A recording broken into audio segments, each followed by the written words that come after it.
అంబేద్కర్ కోనసీమ జిల్లా మామిడికుదురు మండలంలోని 7 గ్రామాలకు చెందిన 3 పార్టీల ముఖ్య నాయకులతో రాజోలు కూటమి అభ్యర్థి దేవవరప్రసాద్ సమావేశమయ్యారు. రాబోయే ఎన్నికల్లో 3 పార్టీల నాయకులు సమిష్టిగా కృషి చేసి విజయం సాధించే విధంగా పనిచేయాలని ఆయన కోరారు.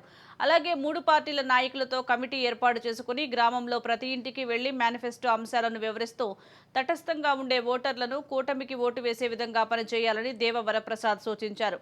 ఓటర్ లిస్టులు తీసుకుని పోలింగ్ సమయంలో దొంగ ఓట్లు పడకుండా జాగ్రత్తలు తీసుకోవాలని ఆయన సూచించారు. ఈ కార్యక్రమంలో 7 గ్రామాలకు చెందిన ముఖ్య నాయకులు పాల్గొన్నారు. క్యాండిడేట్ అయితే వేద్దామనే ఉద్దేశం కొంతమందికి, చూద్దాం ఎవరు బాగుంటారో వారికి వేద్దామని వారు కొంతమంది, మమ్మల్ని ఎవరు అప్రోచ్ అవుతారో చూద్దాం వాళ్ళకి వేద్దామని వాడు కొంతమంది, ఇలా తటస్థంగా ఉండే ఓటర్లు ఉంటారు. ఇప్పుడు మనం ఇలాంటి వారిని గుర్తించాలి. అది ఇంకో పెన్నుతో పెట్టి ఎల్లో ఏదో పెట్టి అలాంటి వాళ్ళు ఎంతమంది కింద లెక్క కట్టుకొని ఒక ఫిగర్ వేసుకోండి. ఇప్పుడు తటస్థులు ఎంతమంది, అనుకూలులు ఎంతమంది, ప్రతికూలులు ఎంతమంది, ఈ ఇన్ఫర్మేషన్ మీకు ఓటర్ జాబితా నుంచి వచ్చేస్తారు.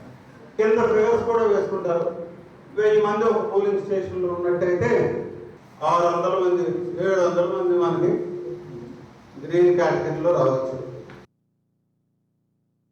సరైన క్యాండిడేట్